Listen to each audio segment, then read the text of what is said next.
Boa noite para você que me assiste no canal do Consciência Inclusiva.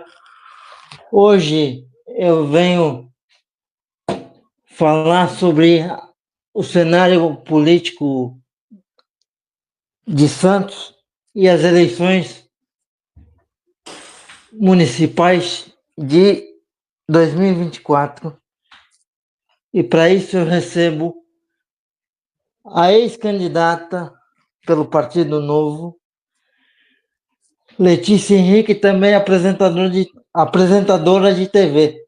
Boa noite, Letícia, seja bem-vinda. Se apresente, por favor. Boa noite, Bruno. Obrigada pelo convite. Como você disse, ex-candidata, já retornei ao trabalho, à vida normal. E vamos em frente. O importante é participar, né? Ô, Letícia, me fala uma coisa, que à distância eu percebi que a temperatura da campanha eleitoral em Santos foi meio tensa, meio quente. É impressão minha ou essa visão aconteceu? Não, eu acho que eu em 2020, a campanha de vereador é sempre aquecida, porque muita gente sai candidato, então as pessoas, em geral, conhecem vários candidatos, e há mesmo uma movimentação muito grande de idade na região, muitas pessoas querendo entrar, e muitos partidos. É um clima diferente de uma campanha de deputado. Todo mundo conhece um candidato a vereador. Você tem os que já estão no poder, que são os que têm mais facilidade de se reeleger, e todos os outros que querem entrar. Alguns têm um trabalho existente, outros não.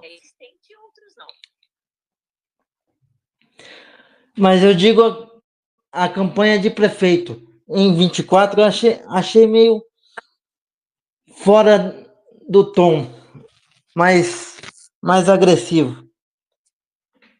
Foi uma campanha mais polarizada.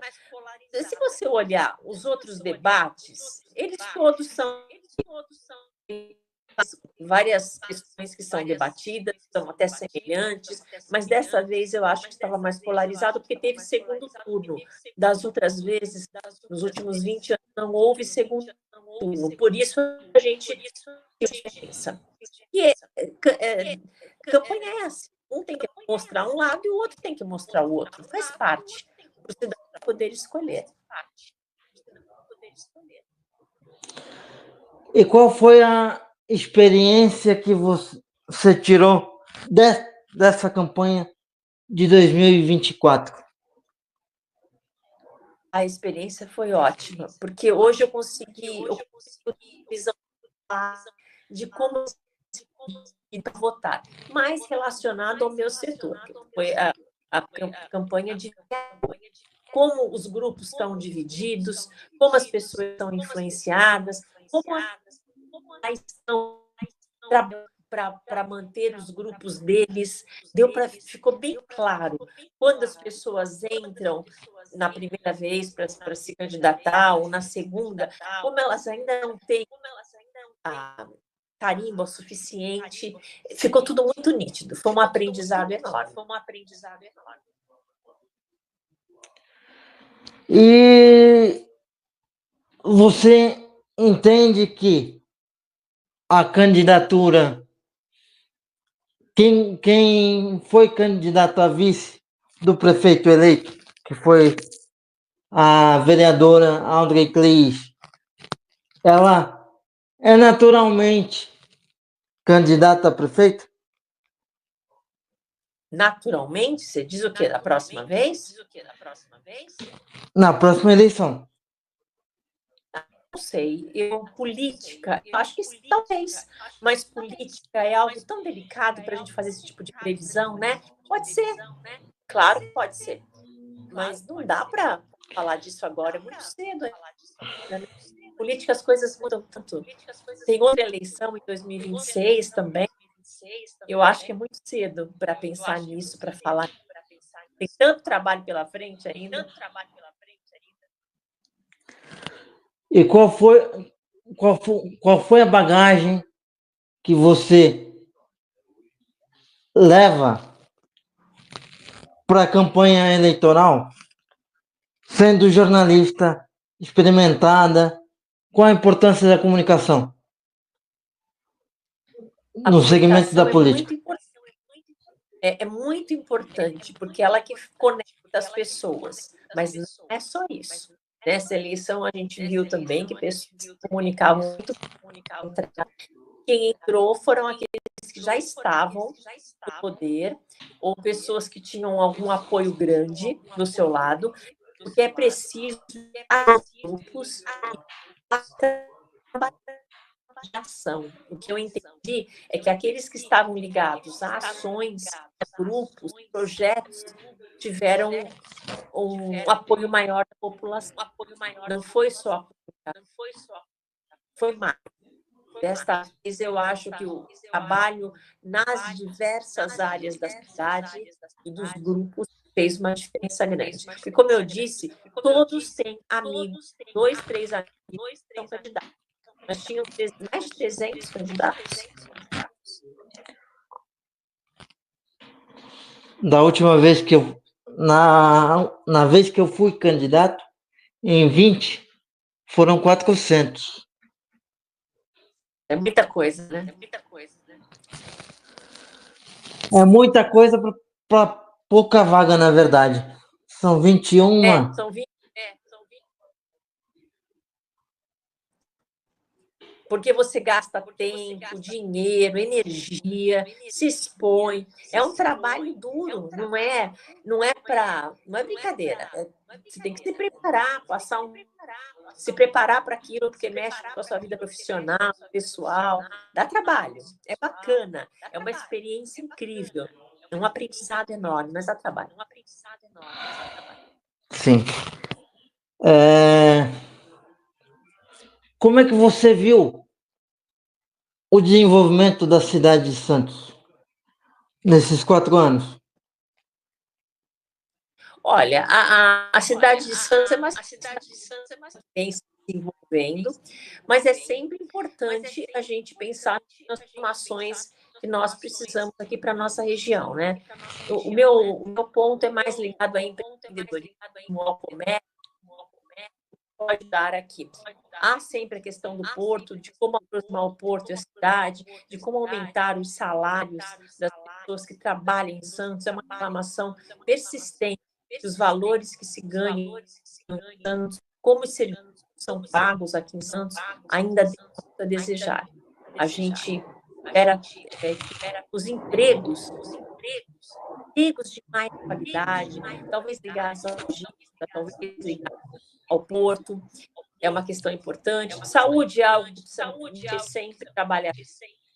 Acho que a zeladoria também tem que estar em transformação. Também acredito que a gente possa melhorar a zeladoria. E o centro de Santos, ele está em transformação, mas eu acho que precisa transformar para que o comércio volte, para que as pessoas circulem mais, para que haja mais segurança. A questão da pandemia, como é que transformou a questão do trabalho em Santos? A pandemia transformou o trabalho no mundo todo, né? Não foi só em Santos. O que aconteceu aqui aconteceu no resto do mundo. A questão do trabalho remoto e uma juventude que está acostumada com isso e que não pretende voltar. Eu percebo que o empreendedor ele precisa também de pessoas no presencial. E, embora a gente tenha dado um passo grande para o trabalho remoto, é preciso ter um equilíbrio. Nós vimos na pandemia uma mudança grande, só que essa mudança não está pronta ainda. Acho que nós vamos continuar no híbrido muito tempo, equilibrar entre o presencial e o remoto. Qual é o futuro da comunicação daqui, vamos lá, uns 10, 15 anos? Não dá para prever o futuro da comunicação. As coisas estão numa velocidade tão grande, com inteligência artificial, eu te digo que não há a menor ideia do que vai acontecer daqui a 10 anos. Eu estou na comunicação há 30 anos e mudou tudo de lá para cá, tudo. Eu vi chegar o celular, desde aquela época do tijolo. Eu sou da época do telefone fixo, da televisão só a rede aberta. Eu vi tudo. Eu via cabo, eu vi celular, internet chegar. Só que agora a velocidade está tão grande, com a inteligência artificial, com os vídeos feitos com imagem e a voz da pessoa por inteligência artificial, a maneira como o que você procura na internet rapidamente chega até você, os algoritmos, nós não conseguimos, nós, cidadãos comuns, projetar o que vai acontecer daqui a pouco. Mas o que vai fazer a diferença e o que pode, vou usar o termo salvar, forte, mas o que pode equilibrar a vida é a ética e a moral, que é o que mais falta no nosso país atualmente. Você imagina a tecnologia, a comunicação tem um freio. E o único freio capaz de manter o tecido social é está tão largada, tão desvalorizada hoje.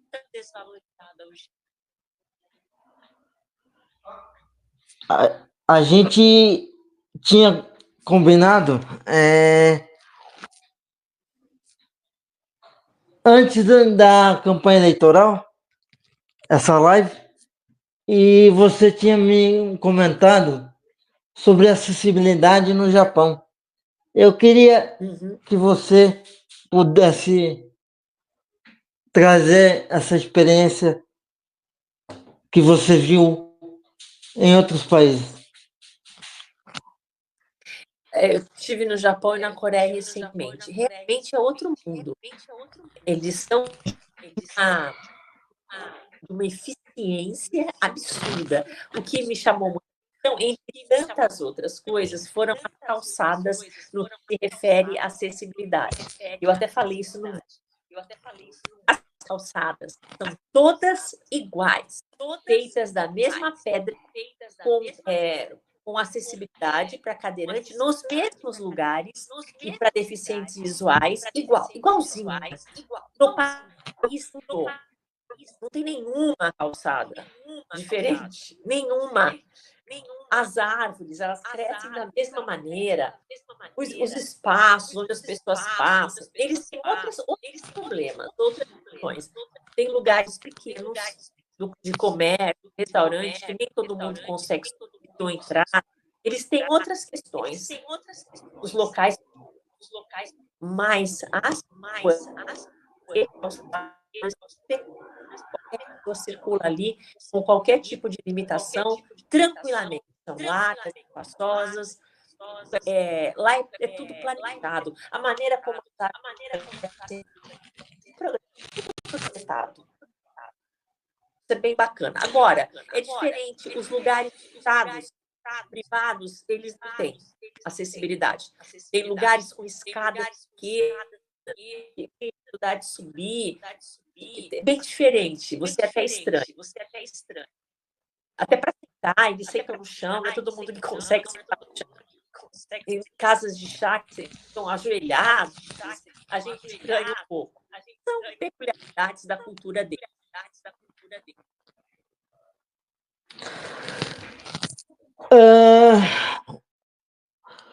Vamos falar do seu início de carreira. Onde você começou, por favor, e o que mudou? Eu comecei fazendo de lá para cá. Fazendo teatro, depois fiz faculdade de artes cênicas, direito, entrei em rádio para ser locutora de rádio cedo, ainda 18, 19 anos.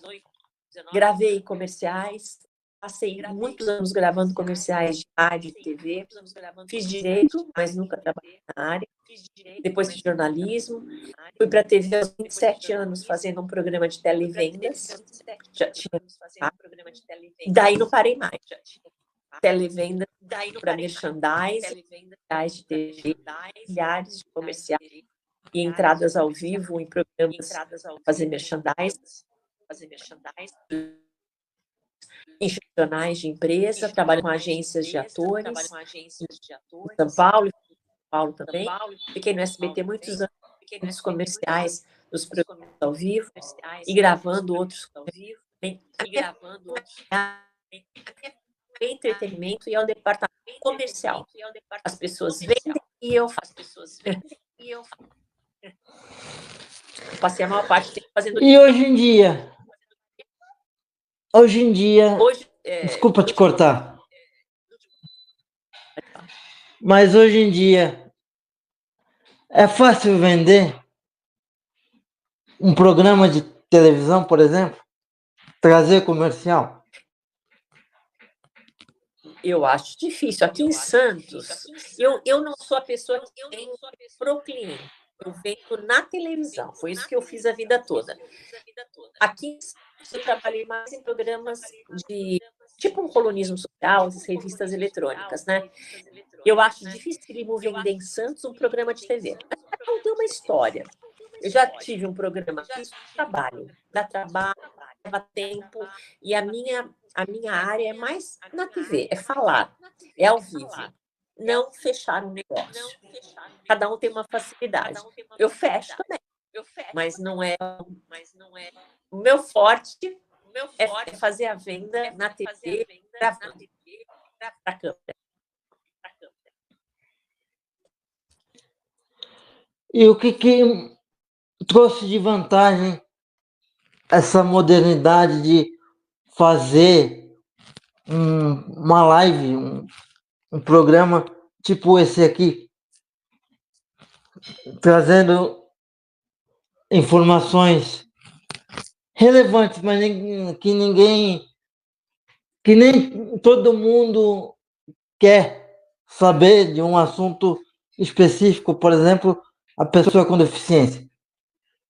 O que trouxe de vantagem e o que trouxe de desvantagem?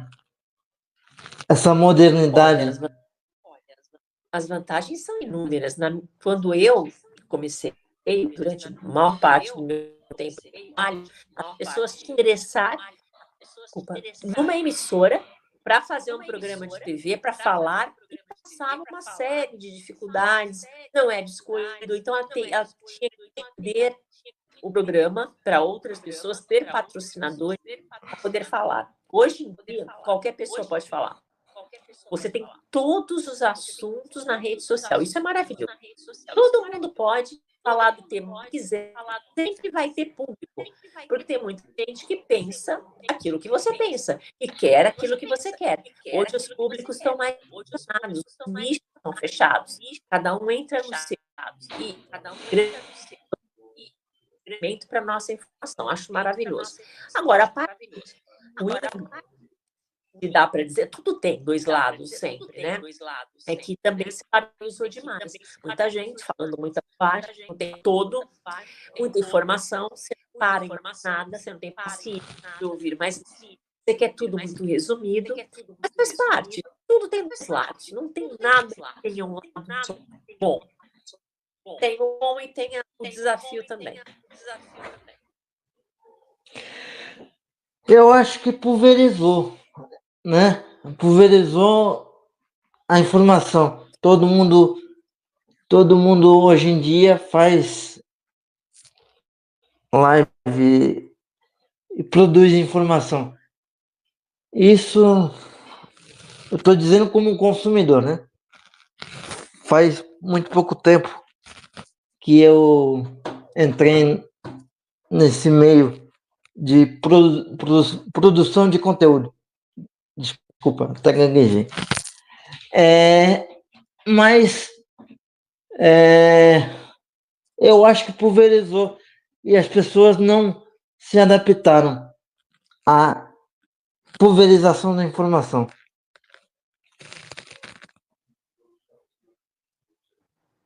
Eu acho que a gente está vivendo uma nova fase. De uns anos para cá, você tem todos os setores que você quer imaginar na palma da sua mão. Cada vez com mais velocidade, com mais nitidez. Só que junto vem muita bobagem também. Cabe a cada um selecionar, escolher aqueles a que você quer. Porque a informação está aí para todo mundo e todos os gostos. Mas você tem que saber escolher. Sim. Mas eu acho que todas as pessoas que não são jornalistas, mas que fazem lives, elas têm que ter responsabilidade. Por isso que eu me preocupo bastante com o conteúdo que eu vou produzir e sei da responsabilidade que é. Mas facilitou, né? Digamos assim, facilitou para pessoas como eu. Mas a não exigência do diploma de jornalista que trouxe a gente para cá, ou não tem nada a ver? Não, acho que não tem nada a ver.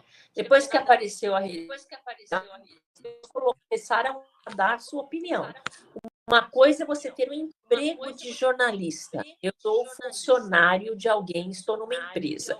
Aí você deve atender determinados. Agora, dar a sua opinião, buscar informação, isso faz parte. Acho que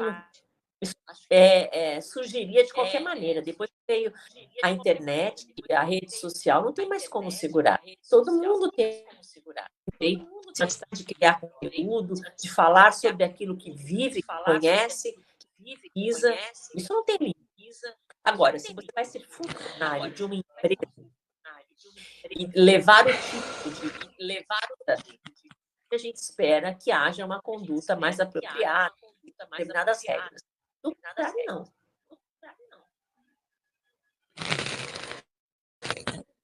Para quem não sabe, eu já não vou dizer que apareci no seu programa, mas você cobriu uma festa que eu participei da pizzaria Coquimbos, buffet Lacancian. Sim. Lembra? Mais ou menos. Eu Dessa... na pizzaria Coquimbos. Foi na pizzaria? Foi da PPC. A PPC. No Canal 2? Foi a PPC. O evento foi da PPC, da Rose. Não lembro. Eu já fiz tantos eventos, durante tantos anos. Não foi não foi você que cobriu. Foi a Paula Qualiato que cobriu para o seu programa. O meu programa? Mas eu já apareci no seu programa. Tenho uma lembrança disso.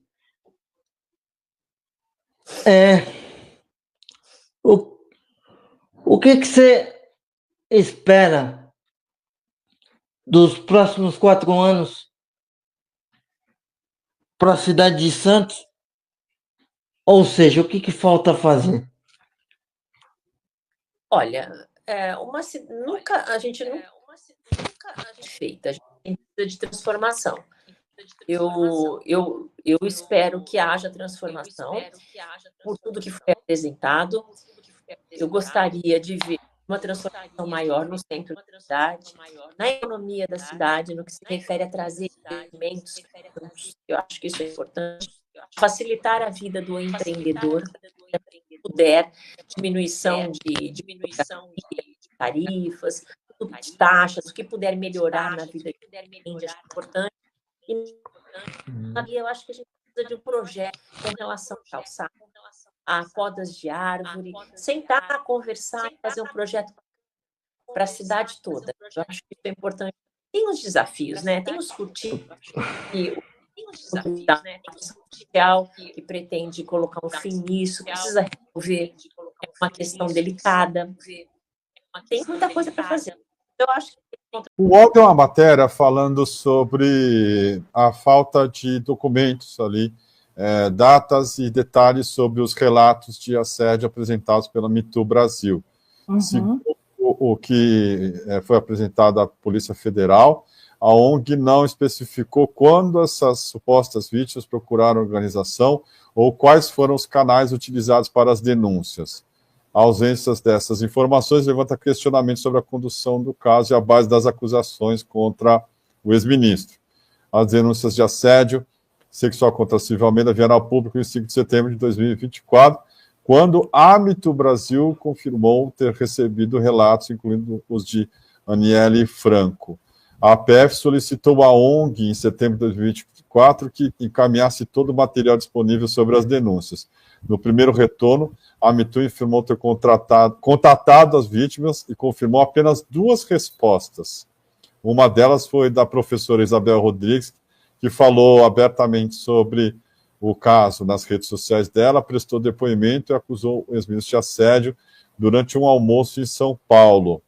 Já a outra vítima teria se recusado a compartilhar informações.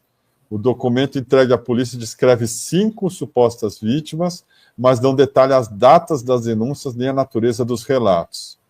Queria que a senhora comentasse isso aí, o que significa? Essa matéria é muito chocante. Tá. Essa investigação que a Adriana Negreiros fez, e que, pelo que eu entendi, ela está fazendo desde setembro do ano passado, quando tudo isso aconteceu, é chocante porque eu entendo que organismos, instituições públicas ou privadas, devem preservar os dados. Todo mundo deve preservar, isso é uma regra básica. Né? O que está sendo pedido pela polícia e pelos jornalistas não é o nome das pessoas, ninguém está pedindo que as pessoas sejam expostas. Só que uma instituição que se coloca como acolhedora, ela tem que ter acolhedora, de escuta, né, de atendimento, de vítima, e é uma causa fundamental, porque a gente vive nessa sociedade brasileira uma situação caótica de violência contra as mulheres em todas as esferas. Sim. Então, esse ponto tem que ser levantado, porque de fato é importante que ela se propõe. Agora, quais são os métodos? Como que é a custódia desses dados? Como que é protegida essa vítima? Porque aqui ela tem que... as pessoas que lidam com dados sensíveis, como esses que supostamente estão em posse dessa ONG, ela tem que proteger a vítima, mas ela tem que proteger todas as pessoas envolvidas, inclusive o suposto acusado. Não cabe a ela decidir que ele é culpado. E a ONG tem se colocado dessa forma, no sentido de que o trabalho delas é de acolhimento e escuta. Se é de acolhimento e escuta, como é que vazou essas informações? Como que, no dia 5 de setembro, o primeiro jornalista que deu essa notícia na internet, ele disse que a ONG confirmou... Guilherme, no Metrópolis, né? Tá. Isso. Como é que ele disse? Que ele diz, está na matéria, que a ONG confirmou. Ela não podia ter confirmado. Quem passou, confirmado que eu quero dizer, ela tinha que proteger. Então, naquele momento ela confirma, naquele momento a ONG se coloca. Agora que queremos entender como foi o atendimento, as datas, quem atendeu, ninguém está pedindo CPF de ninguém, nem o nome, nem foto, nem nada. A gente quer entender como se dá essa lógica. Até para garantir que seja de fato, que essa ONG seja de fato segura para as mulheres. Ou ela recebe e coloca tudo numa ficha em papel. Como que isso se dá? Entende?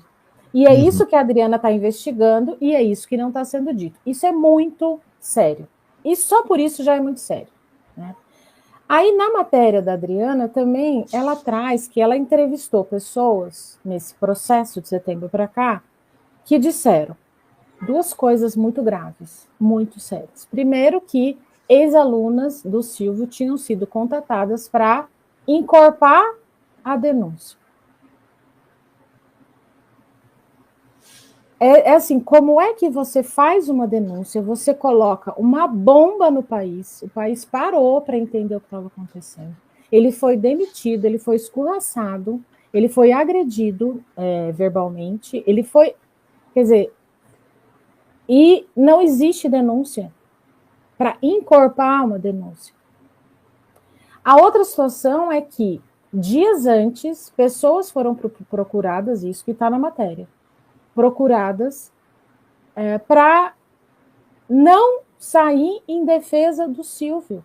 Ou seja, eles estavam vazando, então. Não estavam vazando quem era, mas estava vazando a informação que o Silvio estava sendo acusado. É muita coisa que desmonta a raiz desse problema. E eu quero colocar aqui uma coisa. Eu sou advogada, eu sou professora, e eu sou uma pesquisadora de gênero. Eu pesquiso gênero, eu escrevo sobre gênero, a minha dissertação foi sobre gênero, a minha tese foi sobre gênero, o meu pós-doutorado está sendo sobre gênero. Então, eu sou defensora disso, eu sempre me coloco em posição de defender as mulheres. Então, eu estou dizendo de mim, porque as pessoas vão falar, aquela mulher, entendeu? Essa é a minha formação. Só que eu preciso que esse processo de investigação e de responsabilização seja o mais rígido possível, para que todas as futuras vítimas, que ainda terão, infelizmente, elas sejam ouvidas e, de fato, aquilo seja levado a fundo até que, então, esse suposto agressor seja condenado dentro das regras. Então, para mim, entende o choque de saber que uma instituição, individualmente, e tantas outras pessoas que eu convivo, que também estudam sobre gênero, que também se levantam contra a violência contra as mulheres. Então, acho que essa matéria da Adriana, do UOL, essa investigação que ela fez, precisa ser investigada, mas investigada pelas autoridades competentes, porque... Que são? A polícia precisa investigar. E aí, se houver algum tipo de problema, o Ministério tem que agir. Mas a polícia é responsável pela investigação. O que a senhora está dizendo também é que esse caso não pode ser investigado por uma ONG ou nem por jornalistas. Precisa ser um caso... Não. O jornalista pode. Acho que, quanto a isso, sim. Ele só não pode acusar. Que é o que a gente falou isso no começo, e você está levantando isso desde ontem. Eu estou em busca dos fatos. Quais são os fatos? Esses fatos estão sustentados no quê? Né? E não precisa expor as provas, mas tem que ter um contexto. Tem que ter congruência. Como é que... Vamos voltar lá no dia 5 de setembro. Tá. E aí eu lamento ter que falar desse jornalista, mas é a matéria que foi publicada no portal Metrópolis, e é bem chocante. Eu lamento que eu estou falando, assim, no sentido de que eu não quero ficar apontando, mas eu vou dizer o que saiu da boca dele, tá? Está publicado. Okay. Ele coloca na matéria que havia uma acusação de assédio ou importunação, naquele momento veio assédio, depois ficou claro que não era assédio porque não tem subordinação, né? Enfim, que tem uma conduta inapropriada do Silvio Almeida, que a ONG confirmou. No dia seguinte, ele dá uma entrevista num portal ao vivo e diz, não tem prova. Ele diz o próprio isso. Não Guilherme Almeida, o Guilherme, é isso. O próprio Guilherme Amado diz. Não tem prova, mas não quer dizer que isso não tenha acontecido. E é de lascar, Vale para qualquer coisa, vale inclusive para o homem ter pisado na lua, ou a gente está aqui, é de lascar. Isso. Então, assim, acho que ele está certo de ir atrás. Existe essa possibilidade? Vamos investigar. Ele não vai ter a prova, porque ele não é o órgão competente, mas ele é uma voz importante. Sem a liberdade de expressão e de imprensa, nos limites responsáveis, e de fato na sociedade estava fadada ao fracasso. Né? Agora, como a gente deve agir nessa situação? Então, eu não estou falando que não se deve fazer jornalismo sobre isso. Deve, por favor, façam. Muitas pessoas foram salvas porque o jornalismo se colocou em defesa. Mas também pode ser que o jornalismo faça o que aconteceu com a escola base, que é o grande exemplo. Né? Quem é mais velho, como eu, se lembra exatamente de tudo que aconteceu. Não precisa só assistir o documentário que está disponível. Vai se lembrar. E aquela escola base, aquilo que aconteceu com aquelas pessoas, elas devem ser o norte da atuação do jornalista. Porque se aquele momento já devia ter responsabilidade, acho que agora, muito mais, porque a gente tem a comunicação, ela está amplificada. A gente não se comunica mais só pela TV, a gente se comunica, que antes era o grande meio de comunicação naquele momento. Hoje a gente se comunica, todo mundo tuitou, todo mundo compartilhou essa notícia. Entende? Era uma pessoa, era uma família que estava ali. Por isso que eu acho que... Vamos voltar. Eu entendo que tem que ter órgãos todos, inclusive os meios de comunicação, em defesa das mulheres. Porque a gente vive uma situação desigual, violenta, etc. A gente está falando aqui das mulheres, mas a gente pode falar das crianças, a gente pode falar das pessoas com deficiência, a gente pode falar de vários grupos vulneráveis, socialmente considerados minorizados, vamos colocar assim. Mas isso não significa que, então, a gente pode criar uma guerra entre homens e mulheres, entre brancos e pretos, e etc, etc. Porque tem muita mulher que faz também barbaridade, que fala barbaridades, e que constrói políticas públicas bárbaras.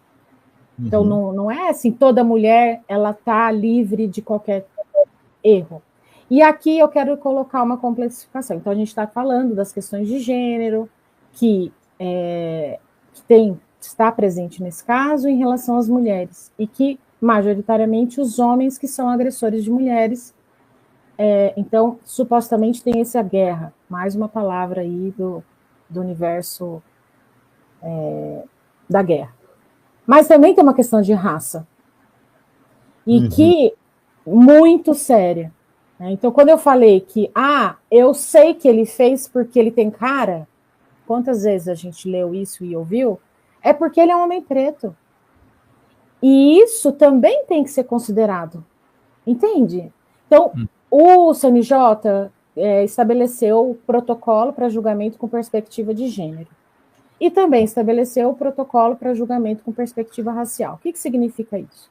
São diretrizes para todo o Poder Judiciário para que os julgamentos sejam, que durante o processo, o julgamento, tudo aquilo que o Poder Judiciário receber tem que ser lido por meio dessas lentes. E eles vão explicar o conceito de raça, o conceito de gênero, dar vários exemplos. O protocolo é muito claro, linguagem simples, como o atual ministro presidente do STF sempre fala, e presidente, portanto, do CNJ.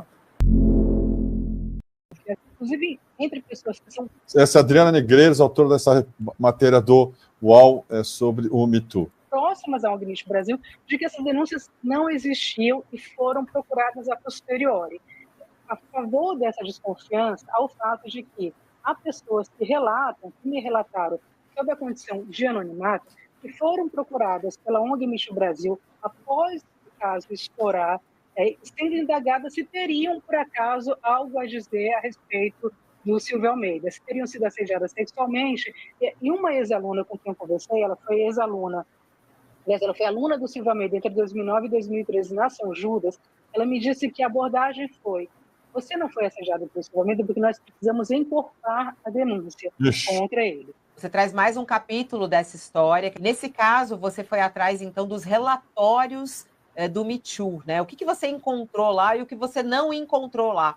Eu queria muito saber, desde a época, quantas mulheres haviam acusado, então, o ministro Silvio Almeida de assédio, de importunação sexual. Começamos ali a buscar essas informações que não nos foram reveladas sob o argumento de que era preciso manter a identidade das vítimas sob sigilo e que qualquer informação que viesse a público a respeito, fosse em relação à quantidade, fosse em relação às datas das denúncias, poderia comprometer esse sigilo. O tempo se passou, o inquérito foi instaurado com base, inclusive, na confirmação da ONG Me Too Brasil, de que havia denúncias contra o então ministro Silvio Almeida. Mais recentemente, eu tive acesso aos relatórios que foram enviados pela ONG Me Too Brasil para a Polícia Federal para buscar responder essas perguntas que eu já vinha fazendo desde que o caso estourou. O que eu descobri analisando esses relatórios? Em 13 de setembro de 2024, ou seja, poucos dias após o caso vir a público, a Polícia Federal solicitou à ONG Me Too que enviasse todo o material que ela dispusesse relacionado às denúncias contra o ex-ministro Silvio Almeida. Isso foi por volta do dia 13. Alguns dias depois, a ONG Me Too Brasil enviou um relatório, uma resposta à Polícia Federal, no qual dizia que entrou em contato com as supostas vítimas do ex-ministro, conseguiu o retorno de 2 delas, uma delas havia autorizado, não havia autorizado que fossem passados os dados dela para a Polícia Federal, e uma outra já havia prestado depoimento anteriormente no dia 10 de setembro. Checando ali as datas, cotejando as informações que dispomos, nós sabemos que essa mulher, essa outra vítima que deu depoimento no dia 10 de setembro, é a professora Isabel Rodrigues, que é aquela professora de Santo André, então candidata a vereadora, que foi às redes sociais dizer que havia sido importunada sexualmente pelo ministro Silvio Almeida durante um almoço em São Paulo. Bem, e na ocasião, a ONG Me Too Brasil pediu à Polícia Federal que estendesse o prazo para que ela procurasse conversar novamente com as denunciantes e saber o que poderia ser enviado para a polícia. Quando foi em fevereiro desse ano, ou seja, há pouco tempo, a Polícia Federal voltou a cobrar informações da ONG Me Too Brasil. Pediu mais uma vez que a ONG enviasse todo o material que dispusesse relacionado ao caso. E o que foi que a ONG respondeu alguns dias depois? Enviou 2 laudas sem logo do Me Too, dizendo o seguinte, que havia feito contatos com denunciantes, e o que nos chamou a atenção, Fabíola, é o fato de que todos os contatos que são apresentados nesse relatório de 2 páginas do Me Too são contatos posteriores à demissão do ministro Silvio Almeida. E nesse relatório tem informações que são muito, digamos assim, tímidas, né? Informações sobre o estado de saúde das denunciantes, mas não informa algo que eu acho que é fundamental, que é as datas em que as denúncias foram feitas à ONG Me Too Brasil, por que canal essas denúncias foram feitas, ou seja, as pessoas procuraram a ONG Me Too Brasil pelo WhatsApp, procuraram pelo telefone, enviaram uma carta, foram pessoalmente à sede do Me Too Brasil para dizer, olha, estou aqui sou vítima de abuso ou de assédio sexual do ministro Silvio Almeida. Essas informações nós não dispomos e nem a Polícia Federal. Há uma desconfiança, inclusive entre pessoas que são próximas à ONG Me Too Brasil, de que essas denúncias não existiam e foram procuradas a posteriori. Isso é uma desconfiança que tem que ser investigada. Eu estou aqui nesse papel de procurar entender o que aconteceu. E aí, a favor dessa desconfiança, há o fato de que há pessoas que me relataram, sob a condição de anonimato, que foram procuradas pela ONG Me Too Brasil após o caso estourar, sendo indagadas se teriam, por acaso, algo a dizer a respeito do Silvio Almeida, se teriam sido assediadas sexualmente. E uma ex-aluna com quem eu conversei, ela foi ex-aluna, aliás, ela foi aluna do Silvio Almeida entre 2009 e 2013 na São Judas, ela me disse que a abordagem foi: você não foi assediada pelo Silvio Almeida porque nós precisamos encorpar a denúncia contra ele. Então, isso leva a essa desconfiança de que não havia denúncias à época. Que coisa, hein?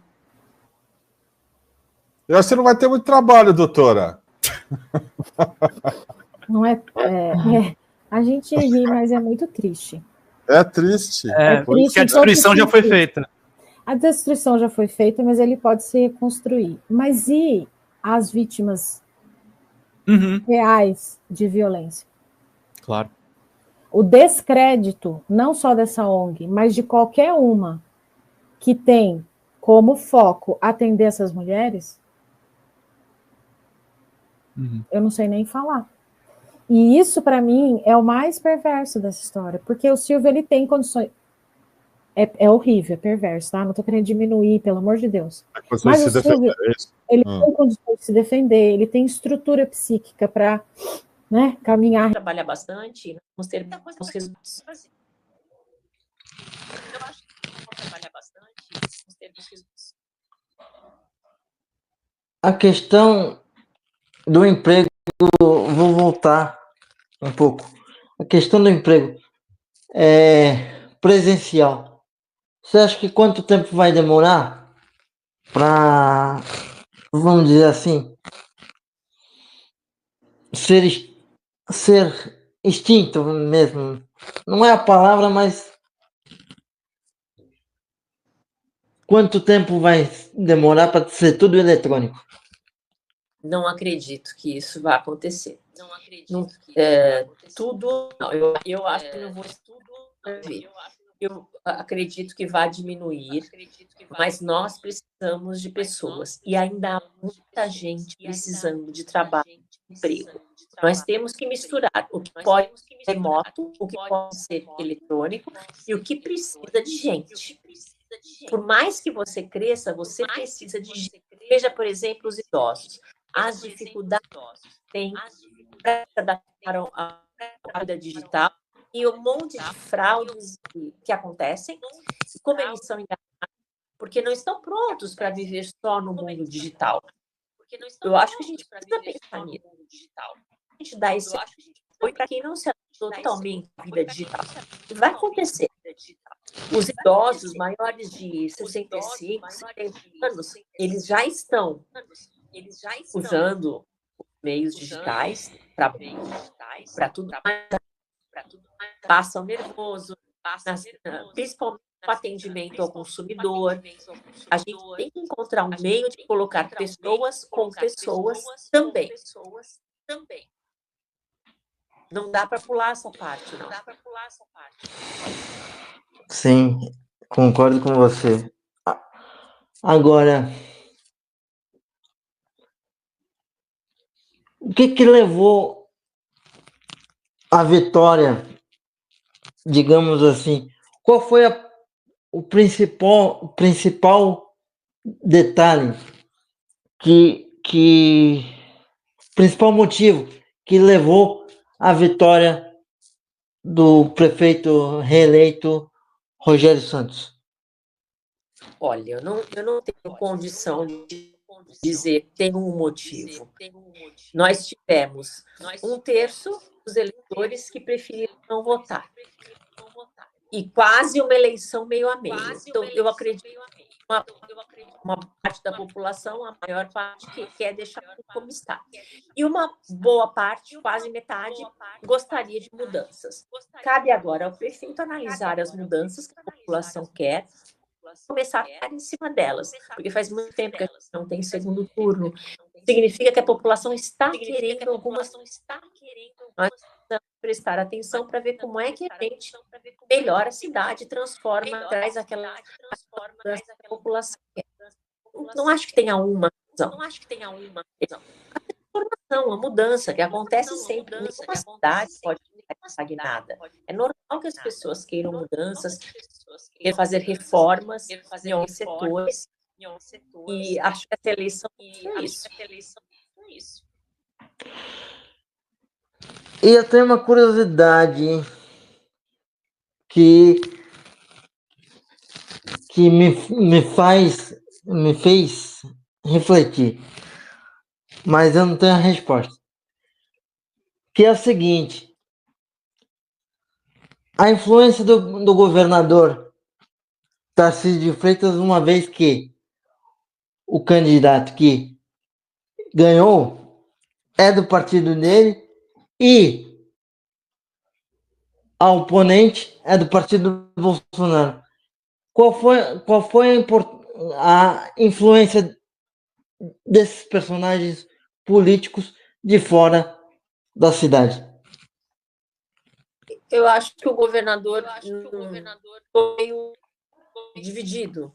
Ele tinha o prefeito, que era do partido dele, e ele tinha uma proximidade da Rosana também, mas ele não assumiu totalmente um lado nem o outro. Eu acho que a vitória se deve ao trabalho que foi feito aqui, da prefeitura, não veio do governador. As pessoas que votaram querem, gostam da prefeitura do jeito que é, do governo do jeito que Santos, da prefeitura de Santos, e não ao governador. Ele não assumiu ninguém de vez, né? Diferente daqui de São Paulo, né? Que ele... As pessoas acreditaram pelo que a gente tem aqui. Olha, uma parte nós queremos que continue como está, outra parte nós queremos mudança. Claro isso.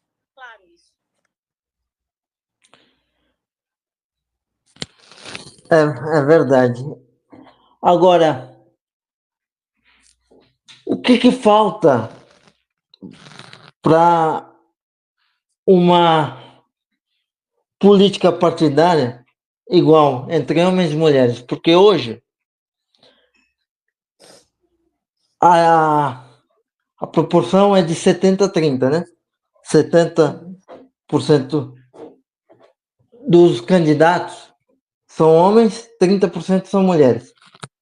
O que falta para a igualdade, uma vez que Santos tem no seu eleitorado a maioria sendo composta de mulheres? A gente ainda não viu mulheres votando em mulheres. Isso é o hábito, que nós tínhamos mulheres, por exemplo, na Câmara dos Vereadores, de todas as ideologias.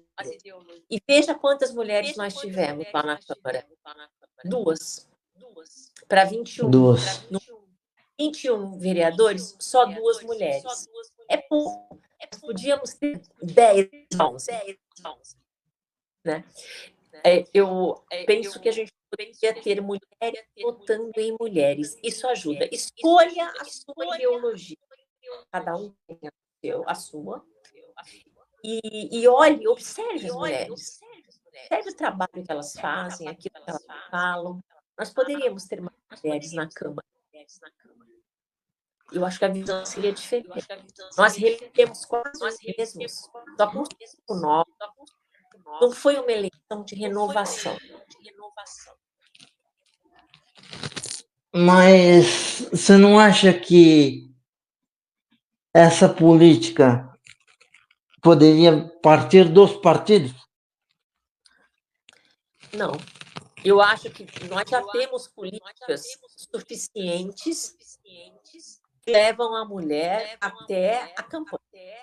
Porque dá trabalho, custa dinheiro, custa tempo, custa energia. Não é fácil. O que precisa são as mulheres apoiarem outras mulheres. Quando uma mulher sai candidata, ela abre mão da vida dela, ela tem um gasto de energia enorme, ela se dedica, ela se expõe. Não é fácil, não é simples. É um meio obscuro. A política é um meio obscuro. Não é uma coisa simples, não é como um trabalho, não. Você tem que se preparar, você tem que ter. Você às vezes não sabe dialogar, não sabe de que lado não é simples. Se a gente quiser participar, a gente precisa dar apoio para as mulheres que estão participando também. Escolha a sua. Veja aquela que tem a ideologia que você tem, o raciocínio que você tem. Isso pode partir das mulheres. É uma nova etapa. Nós já temos uma série de políticas públicas para levar a mulher até lá. Mas e depois? E para ser eleita? Nós elegemos 19 homens. Uma já estava lá e tem um apoio grande do partido. A outra já estava na política. Era vice-presidenta. E as outras? Tem uma mulher comum, isso é para a gente se perguntar. O que está faltando? Eu acho que falta, tanto para a pessoa com deficiência quanto para a mulher, partido buscar as pessoas e trabalhar a consciência delas. Fazer um curso de formação realmente dentro dos partidos para ver quem pode ou não ser candidato. Isso tem no Novo, é maravilhoso. Precisa ter mesmo. O primeiro passo é aprender, mas todo o processo dá trabalho. Leva tempo, leva dinheiro. Uma mulher que trabalha o dia inteiro, como é que ela vai se candidatar?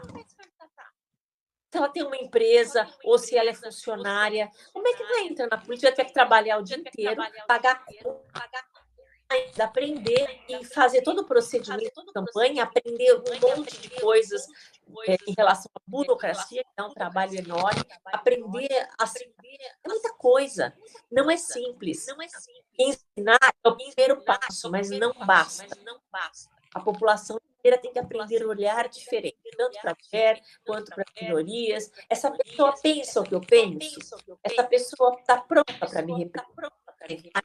Eu não vou só votar nela, eu vou apoiar, eu vou falar para outras pessoas, quando ele fala dos grupos. Esse apoio é importante. Do contrário, quem se dá bem, tem um recurso financeiro grande, muitos apoiadores, experiência faz com que aquele que está no poder fique no poder. Por isso as mulheres têm tanta dificuldade de ficar. Vamos falar da abstenção que você tocou aí um pouco antes. Será que a população está preparada ou está pedindo para que o voto seja facultativo? Isso não é um sinal de que eu acho que a população está pedindo para que seja facultativo? Sim. Há pessoas que não querem votar, que não se importam, para elas não faz diferença. Acho importante votar, muito importante ir lá dar a sua opinião. Mas eu acredito que seja mais libertador para o cidadão poder escolher se ele quer ou não. Quer, não vota. Você acha que está preparada? O sistema está preparado para adotar o voto facultativo? Isso está na Constituição, dá um trabalho enorme mudar isso. Não é assim. Mas eu acho que valeria a pena ter voto facultativo, sim. Eu penso até que nós deveríamos fazer uma consulta pública para ver o que o cidadão pensa. A maioria das pessoas prefere o voto facultativo, como já existe em todo o país.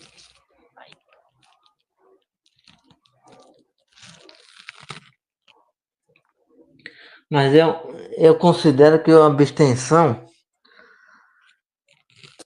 grande do jeito que foi, talvez seja um sinal preocupante de que a população esteja pedindo o voto facultativo.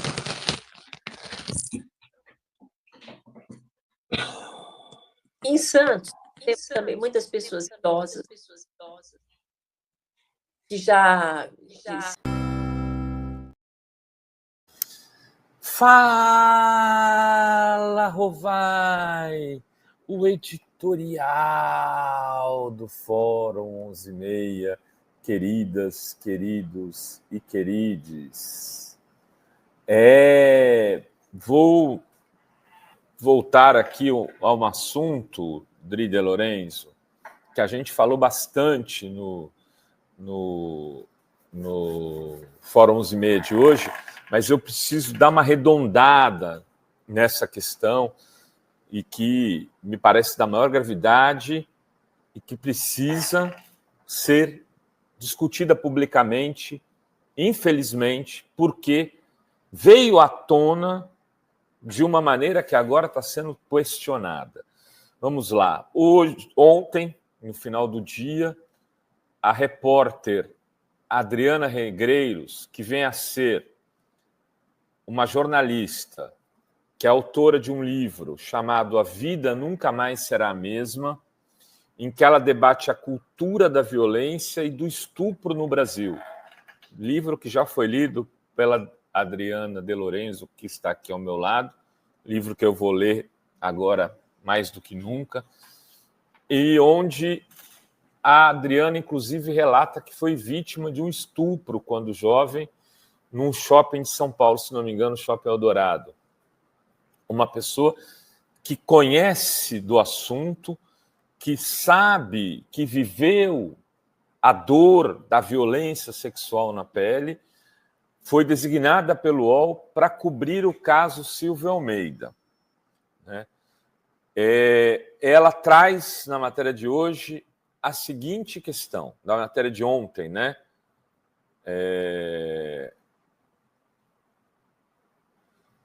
Que o material do Me Too sobre Silvio Almeida não tem datas nem detalha denúncias.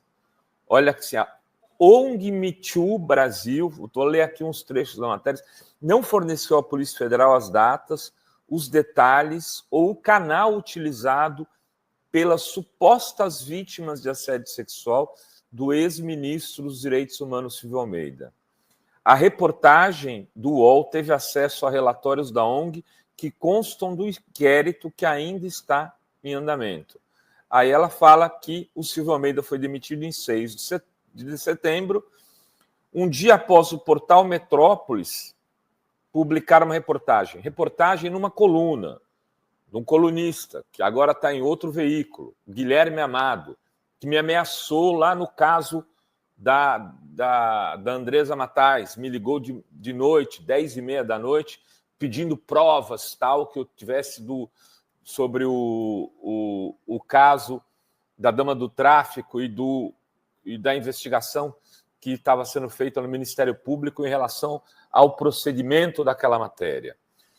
Todo incisivo, tal. Este mesmo repórter publicou no dia 6 de setembro uma matéria baseada em denúncia do Metrópolis, do Me Too.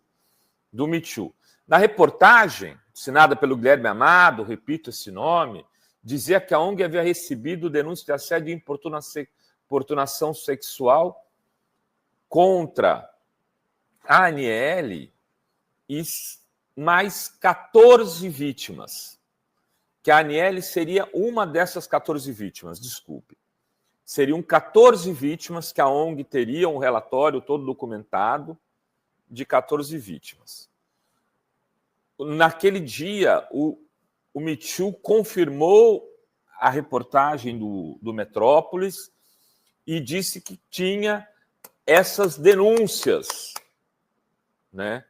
Só que nada disso foi apresentado pela ONG à APF agora que o APF resolveu investigar o caso. Né? Foi a confirmação do Me Too que disse que tinha essas informações que levou à instauração do inquérito da APF. Agora, tem algumas coisas mais graves aqui na matéria da Adriana. Tem o seguinte, uma advogada e ex-aluna de Silvio Almeida, que pediu para não ser identificada, disse ao UOL que no dia 7 de setembro, um dia após a demissão do ministro Silvio Almeida, ela foi procurada por uma suposta emissária do Me Too, querendo saber se ela havia sido assediada pelo ex-ministro. Vejam, eles denunciaram primeiro para procurar denunciantes depois. Segundo a matéria, não sou eu que estou falando. A aluna, essa ex-aluna do Silvio, falou em ligação telefônica que precisava encorpar a denúncia. Ela foi aluna de Silvio Almeida entre 2009 e 2013 e negou que houvesse sido assediada. Outra advogada, ex-aluna, disse ao UOL que em 4 de setembro, um dia antes da denúncia, porém, antes da matéria ser publicada, foi procurada por uma integrante da ONG avisando que vinha uma bomba contra Silvio Almeida. E essa mulher que falou na condição de anonimato ao UOL disse que foi orientada a não sair em defesa do ex-professor. A pessoa teria dito, alguém ligado ao Me Too, ele é um predador sexual.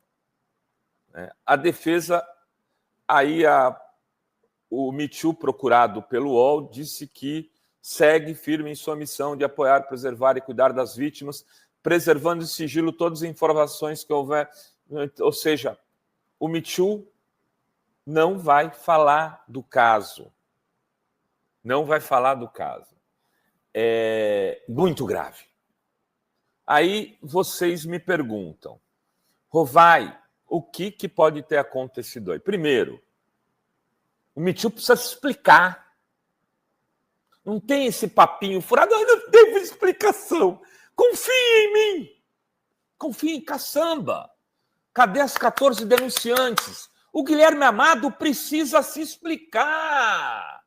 Que jornalista publica uma matéria que explode o ministro, um homem público, um homem negro, um dos poucos homens negros que chegaram à condição de ministro desse país, sem que tivesse as denunciantes, dizendo que tinha 14 denunciados. Porque naqueles dias da denúncia, eu vou chegar na questão da Aniele, tá, gente? Porque naqueles dias da denúncia, todo mundo falava, são 14!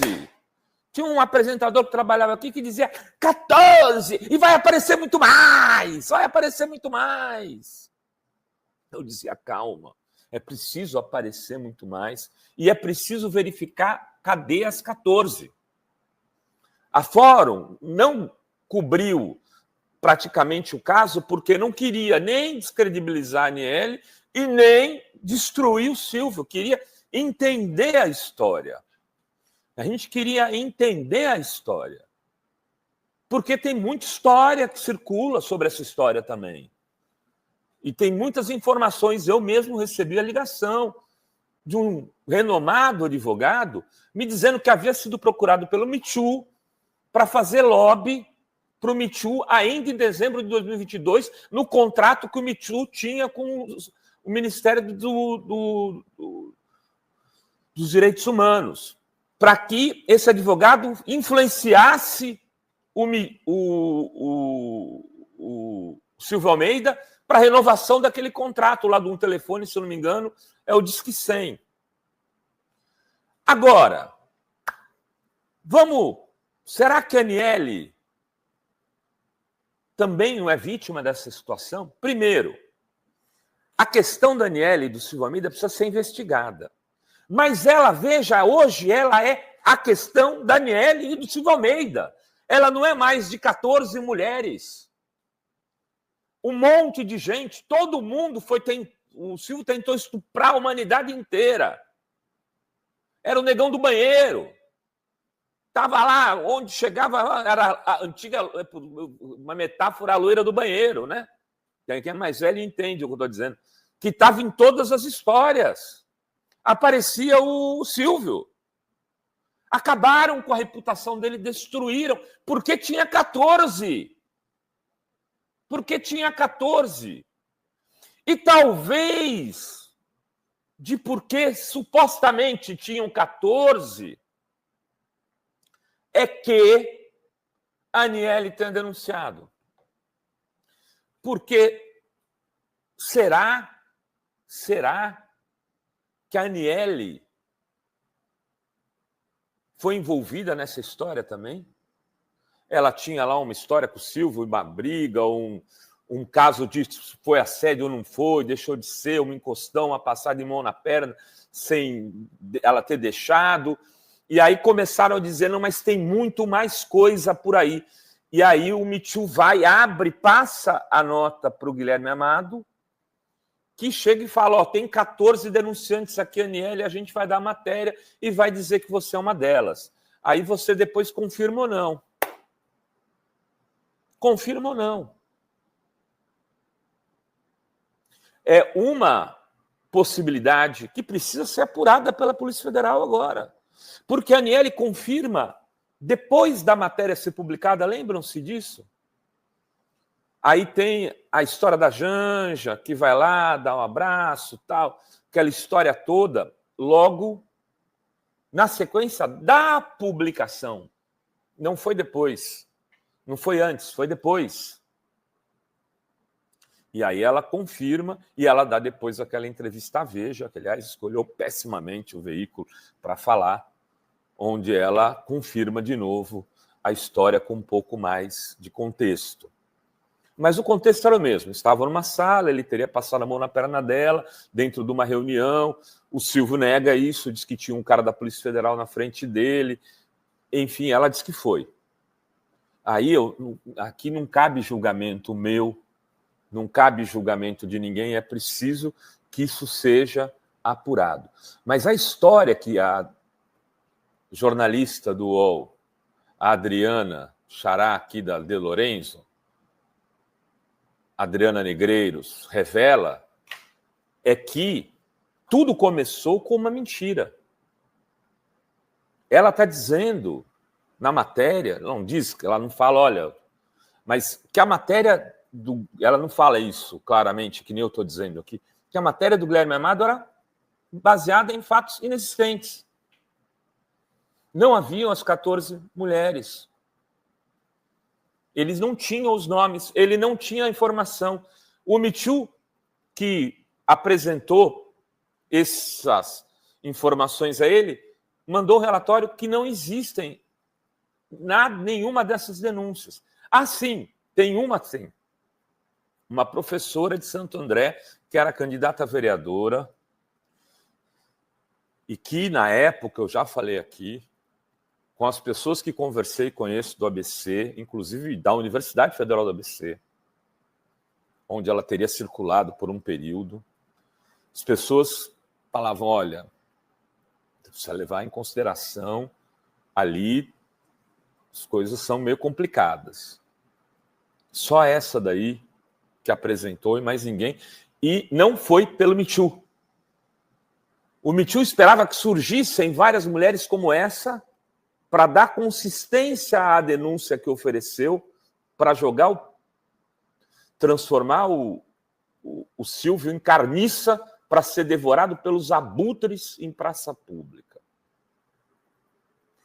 O Michu tem que se explicar, não existe essa história. Nós somos uma ONG e não temos que explicar nada para ninguém. Tem que se explicar sim. Os metrópoles têm que escrever uma matéria, tem que dar explicação. O jornalista Guilherme Amado, que pôs o seu nome na denúncia para ficar famosinho aí, para fazer cantar de galinho. Ah, olha como eu sou um cara... Destruiu o Silvio Almeida, conseguimos. Ele precisa se explicar. Esse caso não está em discussão aqui se o Silvio Almeida e a Aniele, o que aconteceu entre eles, mas isso é um processo que tem que ser investigado. É a existência ou não de 13 outras denunciantes, que parece, ao que tudo indica, era mentira. E a partir dessas outras 13 denunciantes, é que se matou publicamente Silvio Almeida. Que agora lhe seja aberto o direito de defesa, que não lhe foi dado por quase nenhum veículo naquele período das denúncias, mesmo aqui nesta fórum. Constrangido pelos as 14 outras denunciantes, eu mesmo deixei de falar, porque eu queria, são 14, veja, não é uma única voz. É preciso ouvir, é preciso ver o relatório. Então, a partir de agora, que Silvio Almeida tenha o seu direito de defesa restabelecido e possa se defender e defender a sua honra e a sua história. Era isso que tínhamos para hoje nesse Fala Rovai. Beijos, beijos e beijos a todas, todos e todos.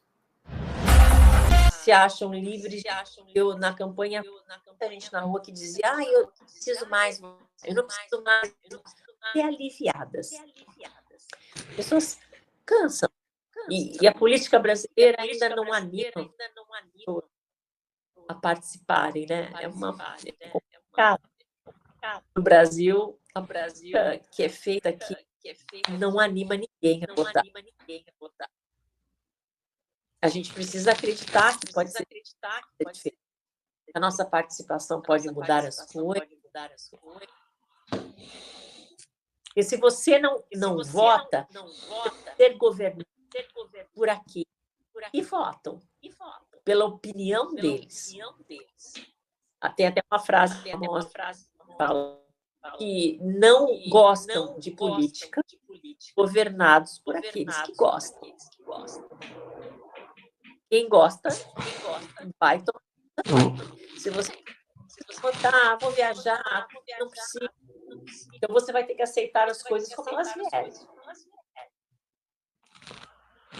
Mas a gente tem que entender também que o voto não é a única ferramenta de participação democrática.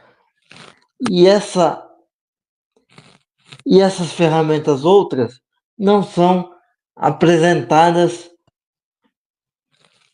à população. Ou seja, a política não é estimulada as pessoas participarem. Mas o voto é a principal. Tem um monte de outras maneiras e eu acho que todos devem, mas o voto é a principal. É ali que você fala, eu quero esse, eu quero aquele, eu não quero mais esse. É assim que funciona. Se bem na hora de escolher você vai dizer que se preocupa com o que está acontecendo? É que nem reunião de prédio. Quem não participa não pode comentar. Reunião de prédio é a mesma coisa. Um monte de gente não vou, é chato, não quero. Então vai ter que aceitar o que for decidido lá. Aqueles 10 que vão, são eles que decidem. E você não vai poder reclamar. Sim. Os interesses de fé, natural.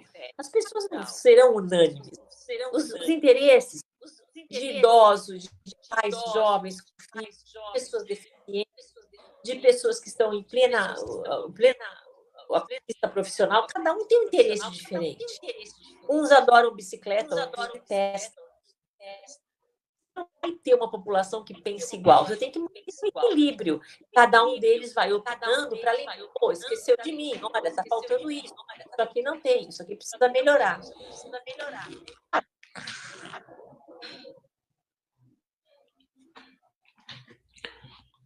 E me diz uma coisa, qual seria a principal bandeira? Eu acompanhei um pouco da sua campanha e você falando de empreendedorismo. Seria a principal bandeira que você levantaria na Câmara? Sim. O empreendedorismo, ajudar as pessoas a se facilitar a vida de quem gera riqueza, principalmente dos comerciantes, diminuir taxas, tarifas, cobranças, multas, exigências, excesso de legislação,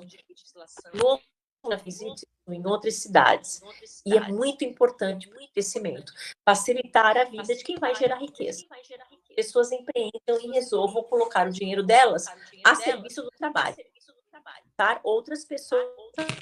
A vida por muito tempo. Para quem empreende, a tendência é: eu não vou investir nada. Para que eu canto? Por que eu vou pôr dinheiro no negócio para me dar problema? Com as regras ideais para o comércio. Né? A fiscalização, tem que pensar em tudo isso. É um ponto que eu acho que a gente poderia melhorar se fosse empreendedor. Outro ponto é tem que ser fiscalizado o tempo todo. E as pessoas sofrem muito por causa da saúde. Sem saúde, não tem saúde. Os vereadores deveriam estar fiscalizando, colocando educação e serviço de saúde para entender quais são os problemas e melhorar. O papel deles. Até para ajudar. Olha, isso aqui não está demorando mais. é o processo. Se tiver alguém fiscalizando em cima, os processos vão melhor também. Dos 2 pontos que eu acho, sem saúde, a população tem que entender qual é a melhor maneira de prestar esse serviço. E sempre arrumando, sempre melhorando, porque nada fica estático.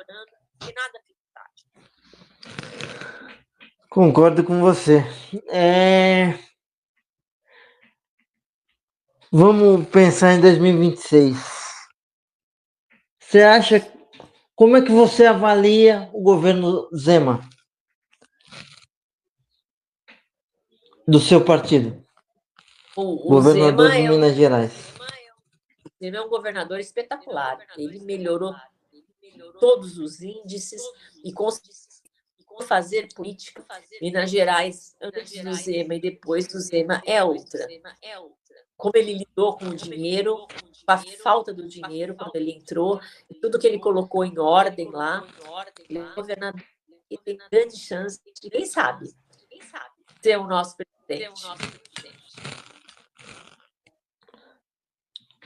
Naturalmente, ele seria candidato, porque ele está saindo do segundo mandato, ou ele poderia ser senador também. Mas acompanharemos as cenas dos próximos capítulos. É verdade. Mas você entende que a pessoa com deficiência tem espaço na mídia? No sentido de ter um programa voltado para assuntos ligados à pessoa com deficiência? Ou... Eu acho que precisa. Não tem quase. E qual seria o caminho para isso acontecer?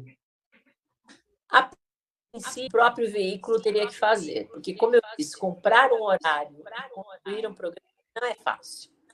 Manter o programa, pagar a TV, pagar a produção e lá não é simples. É preciso ter recursos. Eu acho que seria de bom tom os veículos destinarem um horário. Olha, vamos fazer um programa de discussão para que se fale sobre esse tema, entendam melhor o que acontece na vida do cidadão que tem alguma deficiência ou dificuldade de mobilidade. E se não mostrar, as pessoas não ficam sabendo.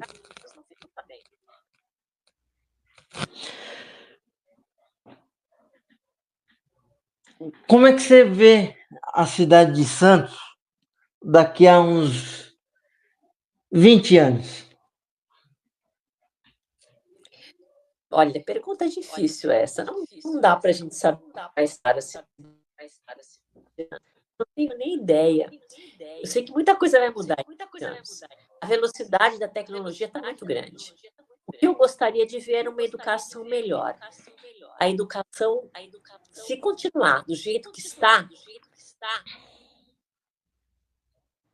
o jovem daqui a 20 anos vai ter uma participação mínima na vida social, onde se decidem as coisas, eu quero dizer. Porque a educação, hoje em dia, entrega muito pouco. A pessoa termina o ensino médio com muito pouca informação, muito pouco conhecimento. Passa o mundo sem nada. Alguns correm para tentar fazer faculdade e outros que pararam no ensino médio ficam sem nada. A gente precisa transformar a educação que quiser ver daqui a 20 anos jovens atuantes e participantes na política, na gestão geral da cidade. E qual seria, na sua avaliação, o grande problema, vamos chamar de problema, da cidade de Santos hoje? Qual segmento? Nós temos uma dificuldade enorme com os moradores de rua. Tem muita gente na rua.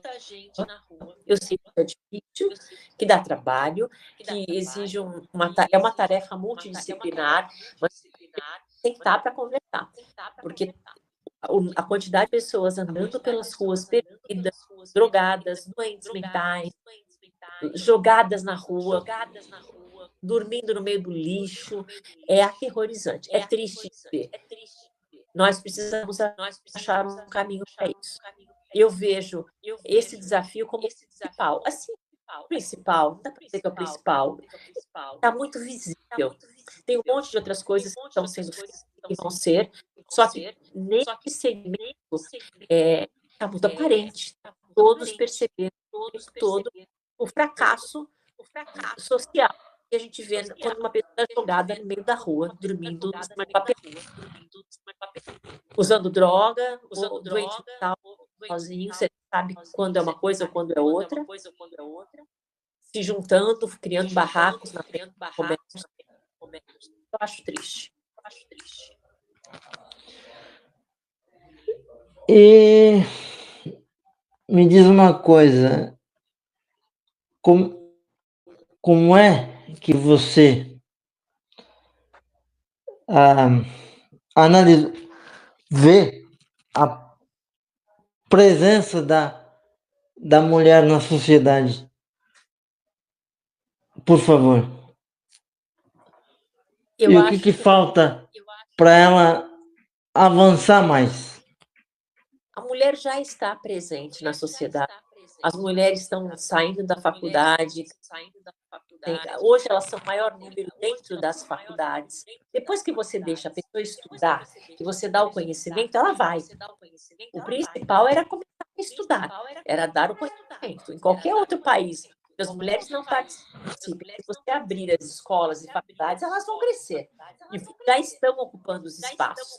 Então, falte acostumar a própria mulher a escolher outras mulheres, a votar em mulheres. Hoje, há muitos grupos de mulheres empreendedoras e você vê que elas estão querendo se ajudar. Mas a gente vai ir mais longe ainda. As mulheres precisam escolher mulheres para votar. A Câmara, falei no vídeo, é um exemplo de 19 homens, 2 mulheres. Uma já estava, aliás, as 2 já estavam na política. Mas nós estamos aí, nós estamos prontas para qualquer trabalho. Já estamos participando. Tudo leva um tempo, Bruno. Não acredito em milagre. Não acredito em respostas únicas. Falta isso. Esse é o problema. Não, é um processo. Com várias circunstâncias acontecendo. A gente precisa aprender a observar todas as circunstâncias e qual é o caminho para melhorar. Nós tivemos uma candidata a prefeita e uma vice-prefeita. Mulheres estão presentes. Agora, na Câmara dos Vereadores, foram. Por que votaram nos? Isso sim é para a gente pensar. E teve influência da mídia na campanha eleitoral? Você acha? As campanhas eleitorais, eu acho que foram bem equilibradas. A pesquisa sempre tem um peso. Tem umas pesquisas que não acertam e que dão as porcentagens meio altas. Essa é a questão em 2020. Tanto com prefeito quanto com vereadores. A pessoa cresce do nada e depois mal aparece na hora da contagem de votos. No caso dos vereadores, né? As pesquisas, eu acho que um pouco de ter mais cuidado. Sim. Agora, para fechar, eu queria sua avaliação sobre a campanha eleitoral em São Paulo.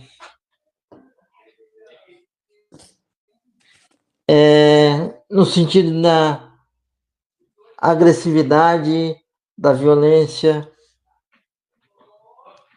Teve até cadeirada em candidato. Esse é o resultado da política que é feita no Brasil. O brasileiro está cansado da velha política. A gente aguenta, a gente leva, mas está ficando insuportável. O que aconteceu em São Paulo foi isso. A população não aguenta mais falatório que não dá em nada. Falam as coisas se transformam, dão um pouquinho para cá, um pouquinho para lá, mas a vida da população. Eu sou do Novo, torci muito pela Marina Helena, que era uma mulher muito preparada, capaz de fazer toque de gestão. As pessoas prestam isso. As pessoas prestam atenção ao invés de pensar na realidade. A Marina estava pronta para fazer. O Marçal foi exemplo, eu acho, todo o descaso que se faz hoje do político, no sentido geral, no Brasil. Vem alguém de fora, de repente causa um estardalhaço enorme, porque ele falou que as pessoas estavam querendo falar. Gritou, berrou, falou, apontou. Todo mundo queria falar isso. Torceram por ele. E a influência da era digital na política? Mostra justamente o que as pessoas querem falar. Aquela raiva engasgada, aquela sensação de saco cheio, de ver as mesmas coisas sempre, que todo mundo sente. É quando aparece alguém gritando, eu sou fora do sistema, eu vou fazer, eu vou acontecer, todo mundo vai junto. É normal. Agora, a voz do cidadão do alto-falante. Todo mundo pode falar. E a influência da era digital na política? Como é que você avalia? Mudou muito, né? Você viu que o número de panfletos na rua caiu muito, tudo, porque agora está todo mundo no celular, tudo. Quem tem a habilidade de se comunicar na rede social e no celular, principalmente, essa pessoa vai ter facilidade. Aquele que não está tão acostumado com isso tem mais dificuldade. Embora eu tenha te dito lá no início, não foi só isso. Não foi só a comunicação, não. Foram as ações, foi a interação nos grupos, a maneira que as pessoas auxiliam determinados setores e grupos. Isso fez muita diferença.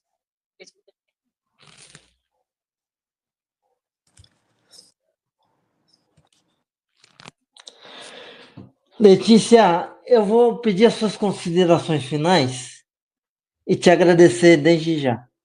Obrigado pela presença.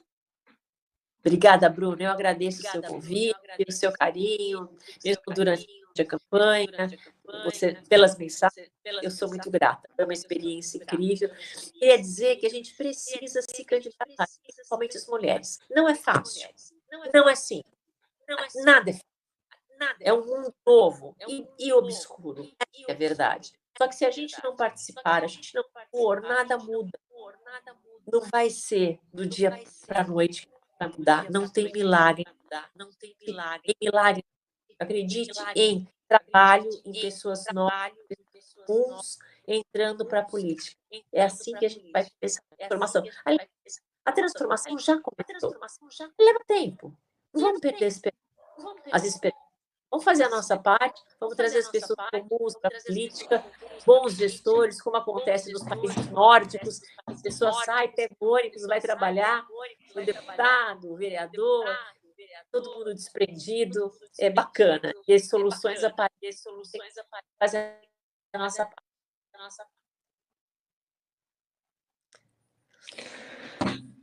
Muito obrigado pela presença, Letícia.